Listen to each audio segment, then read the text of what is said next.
Morning, dear students. Today we will study about wind, storms, and cyclones. Thunderstorms and cyclones. Thunderstorm develops in hot, humid, tropical areas like India very frequently.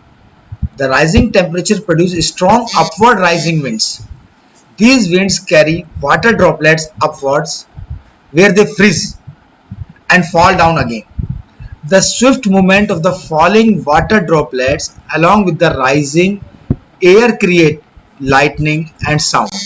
It is the event that we call thunderstorm. So that is swift movement of the falling droplets along with the rising air creates lightning and sound. It is this event that we call thunderstorm. Like this. Lightning. Now, precautions against lightning storms. Do not take shelter under an isolated tree. If you are in a forest, take shelter under a small tree.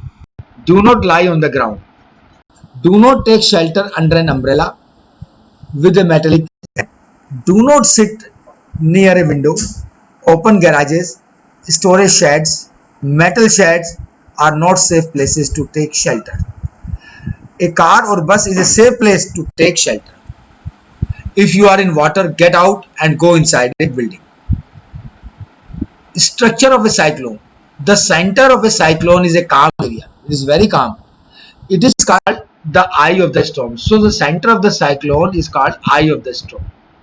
A large cyclone is a violently rotating mass of air in the atmosphere that is 10 to 15 km high. The diameter of the eye varies from 10 to 30 km. It is a region free of clouds and has light winds. And around this eye of the storm or around this calm and clear eye, there is a cloud region about 150 km inside. In this region, there are high speed winds. They blow at the speed of 150 to 250 km per hour and thick clouds with heavy rain. Away from this region, the wind speed gradually decreases. The formation of a cyclone is a very complex process. It is the center of the eye. Very complex process. How thunderstorm becomes a cyclone? Cloud formation. Water takes up heat. Water takes up heat from the atmosphere to change into vapor. When water vapor changes back to liquid form as raindrops, this heat is released to the atmosphere. The heat released to the atmosphere warms the air around. The air tends to rise and causes a drop in pressure. More air rushes to the center of the storm. This cycle is repeated. And this cycle or the chain of events ends with the formation of a very low pressure system with a very high speed winds revolving around it. It is this weather condition that we call a cyclone. Factors like wind speed, wind direction, temperature and humidity contribute to the development of cyclones. So there are number one, wind speed is the factor, number two, wind direction, number third, temperature and humidity factor. Now, destruction caused by cyclones. Cyclones can be very destructive. Strong wind push water towards the shore even if the storm is hundreds of kilometers away. These are the first indication of an approaching cyclone. The water waves produced by the wind are so powerful that a person cannot overcome them. And the low pressure in the eye lifts water surface in the center. The rising water may be as high 3 to 12 meters high. Formation of a cyclone, that is, it appears like a water wall moving towards the shore. As a result, the sea water enters the low-lying coastal areas, causing severe loss of life and property. It also reduces the fertility of the soil. Continuous heavy rainfall may further worsen the flood situation. High-speed winds accompanying a cyclone can damage houses, telephones, and other communication systems, trees, etc., causing tremendous loss of life and property.